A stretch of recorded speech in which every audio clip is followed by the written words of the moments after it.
Yes, population యాట్రిబ్యూట్స్లో మనకు ఫిఫ్త్ది attribute ఇప్పుడు మాట్లాడేది. Fifth attribute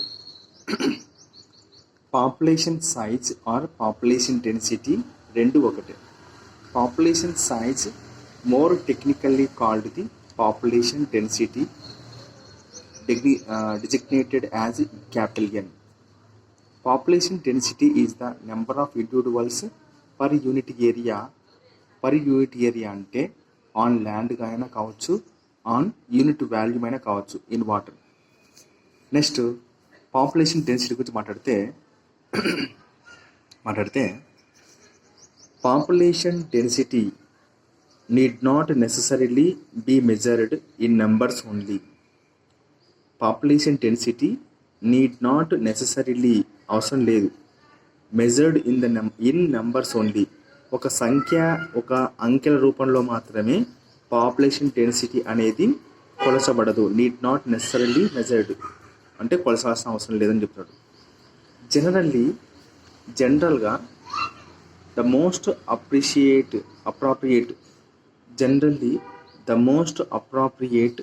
measure of population density. Generally the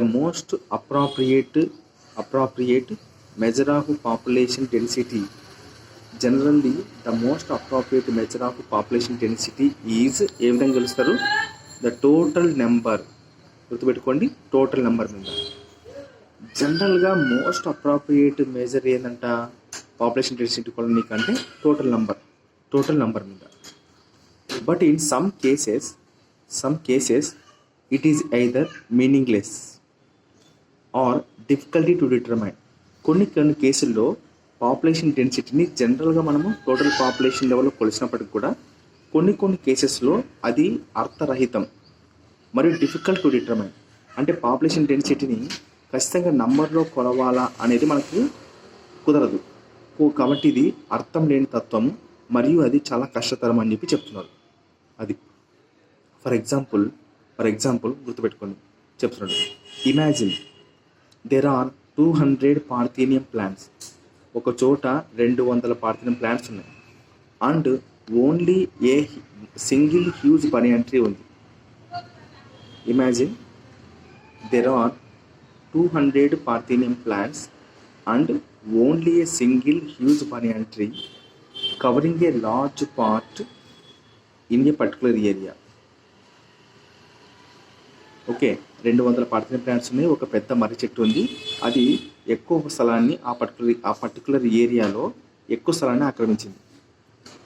if a statement is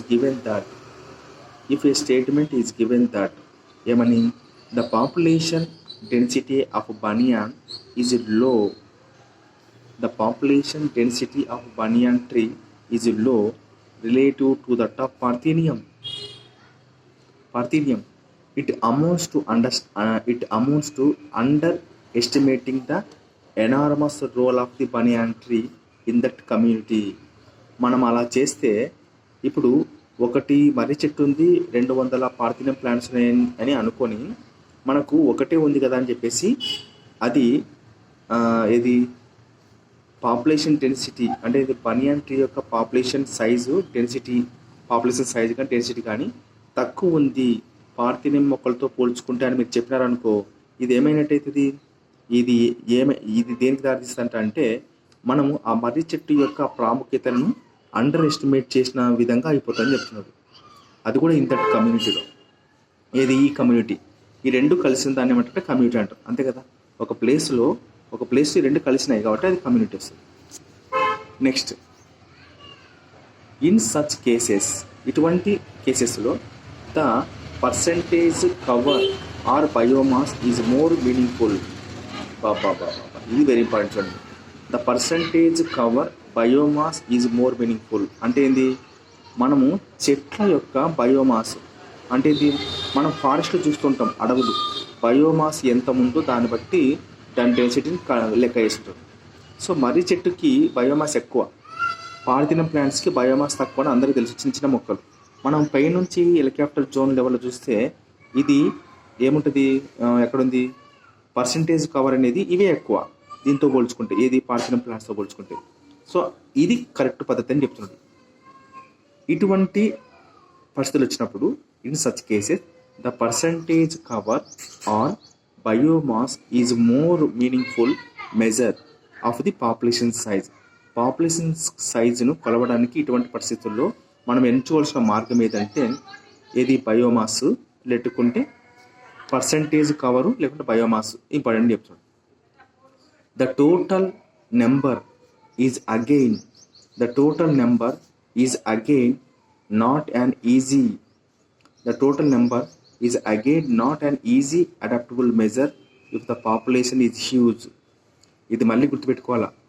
total number అని మనం ఏదైతే ఇందాక పైన మాట్లాడుకున్నామో అది మళ్ళీ అంత పెద్ద సాధ్యమైనది అంటే అంత ఈజీది కాదు అడాప్టబుల్ మెజర్గా చేయడానికి అని చెప్తాడు. ఎప్పుడు if the population is huge and counting is impossible and very time consuming. అట్లా ఇప్పుడు ఎలా చెప్తారు, ఒక చోటుకి వెళ్తాం మనకు ఇప్పుడు ఫర్ ఎగ్జాంపుల్ ఎలా కుంభమేళ జరిగింది, మనకు 2025లో కుంభమేళ జరిగింది. దాంట్లో పాపులేషన్ ఎంత ఎడ గుర్తుపడతాం. అటువంటి పాపులేషన్ హ్యూజ్ ఉన్న టైంలో కౌంటింగ్ అనేది మనకు ఇంపాసిబుల్, అది చాలా టైం తీసుకుంటుంది. అట్లాంటప్పుడు కూడా టోటల్ పాపులేషన్ అనేది ఒక అడాప్టబుల్ మెజర్గా అంత ఈజీ కాదు అని చెప్తున్నాడు. టోటల్ నెంబర్ అనేది ఒక అడాప్టబుల్ కొలతగా తీసుకునడం అనేది కూడా అంత సులభం కాదు, అది కష్టం అని చెప్తున్నాడు. అట్లా some times for some ecological investigations కొన్నిసార్లు ఫర్ సర్టన్ ఎకలాజికల్ ఇన్వెస్టిగేషన్ కోసం కొన్నిసార్లు మరి అయితే ఏం చేయాలి ఇప్పుడు అంటే ఇది చెప్తాను చూడండి. కొన్నిసార్లు some times for certain ecological investigation, ఇటువంటి ఇకలాజికల్ ఇన్వెస్టిగేషన్ కొన్నిసార్లు కొన్ని రకాల ఇకలాజికల్ ఇన్వెస్టిగేషన్ చేయాలనుకున్నప్పుడు మనకు అబ్సల్యూట్ పాపులేషన్ డెన్సిటీ అనేది తెలియాల్సిన అవసరం లేదు అని చెప్తున్నాడు. There is no need to know the absolute population density, అంటే కరెక్ట్గా ఇంత ఉంటేనే చెప్తానని అవసరం లేదు. రిలేటివ్ డెన్సిటీ మాత్రం సరిపోతుంది చెప్తున్నాడు. Relative densities serve the purpose equally well.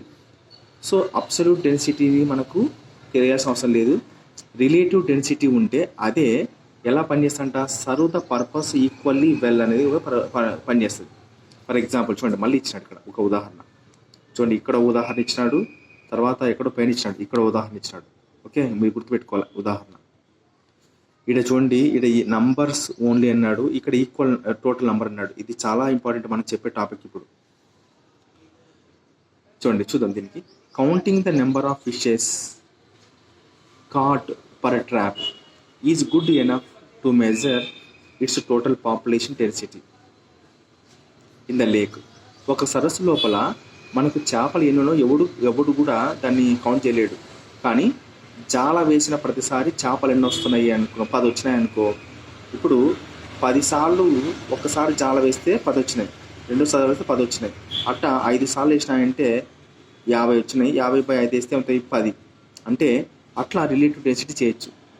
For example, counting the number of fish caught per trap is good enough to measure its total population density in the lake. We mostly estimate population size indirectly. ఇది very important చూడండి.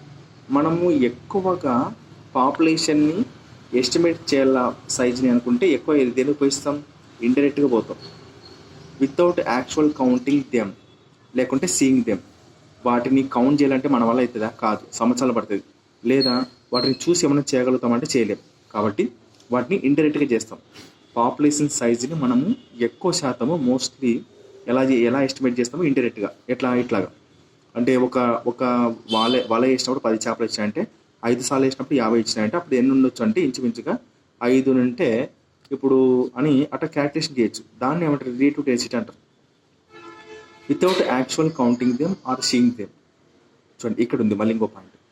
The tiger census in our national park and tiger reservoir is often based on pug mark. బాబా ఇది మనకు ఇది bit, DSC bit. The tiger census in our national parks and tiger parks is often based on the pug marks మరియు faecal matter. ఆ national పార్క్లో కానీ tiger రిజర్వాయర్స్లో కానీ tigers యొక్క సెన్సెక్స్ని మనం చేయాలనుకుంటే వాటి యొక్క దేని మీద ఆధారపడుతుంది, పగ్గు మార్క్స్ మీద కానీ అవి వేస్తున్న బాత్రూమ్ పెల్లెట్స్ మీద, అంటే ఎక్కడో బాత్రూమ్ కూర్చొని వెళ్తుంటే ఓహో ఇన్ని లైన్స్ ఉన్నాయని గుర్తుపట్టచ్చు అనమాట. ఒక్కొక్క లైన్కి ఒక రకమైన ఫీకల్ పెల్లెట్స్ ఉంటాయి అట్లా.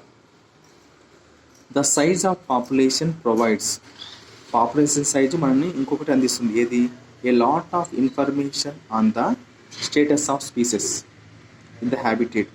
ఆ ఆవరణంలో బతుకుతున్న స్టేట్ ఆఫ్ యొక్క స్పీసెస్ గురించి కూడా పాపులేషన్ సైజ్ అనేది మనకు ఏం చేస్తుంది అంటే ఇన్ఫర్మేషన్ ఇస్తుంది అనమాట.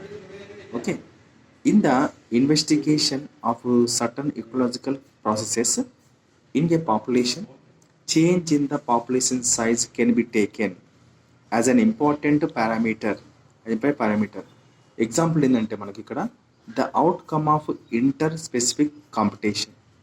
ఏంది ఇంటర్ స్పెసిఫిక్ కాంపిటీషన్ ఏంటంటే ఇప్పుడు ఏ జాతి ఉంది, మళ్ళీ ఇక్కడ కూడా ఏ జాతి ఉంది, సో రెండు ఒకటే జాతి, కానీ ఇక్కడ మధ్యలో కాంపిటీషన్ వచ్చిందనుకో దాన్ని ఏమంటారు, సేమ్ స్పీసీసే, సో సేమ్ స్పీసీస్ మధ్యలో వచ్చింది కాబట్టి ఈ కాంపిటీషన్ ఏమంటారు అంటే ఇంటర్ స్పెసిఫిక్ కాంపిటీషన్ అంటారు. సో ఇక్కడ ఎగ్జాంపుల్ ఏం చెప్తున్నాడు, the outcome of the inter specific competition, the impact of predator and effect of the pesticide application etcetera అంటున్నాడు. అంటే ఒక ప్రిడేటర్ అంటే ఇప్పుడు ఒక జీవిని తినడానికి వచ్చేదాన్ని ఏమంటారు, ప్రిడేటర్ అంటారు. తర్వాత వచ్చేసి ఎవరైనా మనుషులు పెస్టిసైడ్ అప్లికేషన్ కూడా చేస్తారు. సో ఈ రెండు కూడా మనకు ఇంటర్ స్పెసిఫిక్ కాంపిటీషన్ని మనకు అవుట్కమ్ చూపిస్తాం అన్నమాట. అది ప్రకృతిలో చూడండి, in nature population size could be as low as less than 10 Siberian cranes. చూడండి, ప్రకృతిలోన పాపులేషన్ సైజు అతి తక్కువ ఎంత ఉందంటే లెస్ దాన్ లో ఉంది. ఎంత తక్కువ అంటే తక్కువలో తక్కువ. ఎంత తక్కువ అంటే లెస్ దాన్ 10 సైబీరియన్ క్రాన్స్.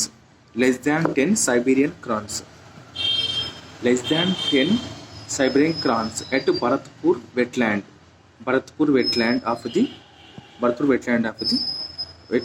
తర్వాత కోయిలా, తర్వాత దీని ఏమంటారంటే నేషనల్ పార్క్ పేరు కోయిలా Diego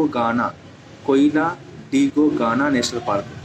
in an year and gone into the millions in a pond. చూడండి, క్రాన్స్ ఎట్ భరత్పూర్ వెట్లాండ్, తర్వాత కియోలా డియోగానా national park in any year or gone into millions. So దీన్ని ఏమంటారంటే మిలియన్స్ ఏంటివి, ఏది అంటే ఒక పాండ్ లోపల ఇవి చాలా మిలియన్స్ ఉంటాయి. ఒక కలంగపూర్ నేషనల్ పార్క్ లోపల భరత్పూర్ వెట్లాండ్స్ ఉంటాయి కదా, దీంట్లో అతి తక్కువ ఎంత ఉంటాయంటే మనకు ఎంత ఉంటాయంటే 10 ఉంటాయి. 10 సైబీరియన్ క్రైన్స్ ఉంటాయి. అంటే ఇంత లో ఉంటాయి, ఇంత హై ఉంటాయి అని చెప్తున్నాడు వాడు. ఓకే, నేచర్లో పాపులేషన్ సైజ్ ఇంత తక్కువలో ఉంటాయి, మరియు పాండులో కూడా billions of the chlamydomonas అనేవి ఉంటాయని చెప్తున్నాడు. Very important, in any year and go into the millions of the chlamydomonas in pond. ఒరే నాయన, ఉంటే ఇంత చిన్న సైజులోనే ఉంటాయి, ఉంటే ఇంత పెద్దగా ఉంటాయి. చూడండి ఎంత చిన్న సైజులో ఉన్నాయో, ఎంత పెద్ద సైజులో ఉన్నావో వాతావరణం అంటే ప్రకృతి ప్రసాదించిన దాంట్లో అని చెప్తున్నమాట. ఈ నేషనల్ పార్క్ చూడండి, భరత్పూర్లో కోయిలా డియోగానా నేషనల్ పార్క్ భరత్పూర్ వెట్లాండ్లో ఉంది. దాంట్లో అతి తక్కువ లెస్ దాన్ 10 సిబిలియన్ క్రైన్స్ ఉన్నాయి. అట్లాగే ఒక కొలం లోపల ఇన్ ఎనీ ఇయర్లో and going into the millions కమెంట్రియన్ ఇన్ ఎ పాండ్. గుర్తుపెట్టుకోండి, chlamydomonas in a pond. Very important ఇది. తో మనకు ఏమైపోయింది, population size, population density attribute అయిపోయింది. రైట్, చూడండి ఇది మనకు పాపులేషన్లో పాపులేషన్ యాట్రిబ్యూట్స్ అయిపోయింది. పాపులేషన్లో ఇవన్నీ యాట్రిబ్యూట్స్లో ఏముంది, నాటాలిటీ, మోర్టాలిటీ, ఎమిగ్రేషన్, తర్వాత సెక్స్ రేషియో, ఏజ్ డిస్ట్రిబ్యూషన్, తర్వాత పాపులేషన్ సైజ్, పాపులేషన్ డెన్సిటీ, ఇవి 5 అయిపోయినాయి. సో నెక్స్ట్ మనము పాపులేషన్ గ్రోత్లోకి వెళ్తాం, అది తర్వాత రికార్డ్ చేస్తాం. ఓకే.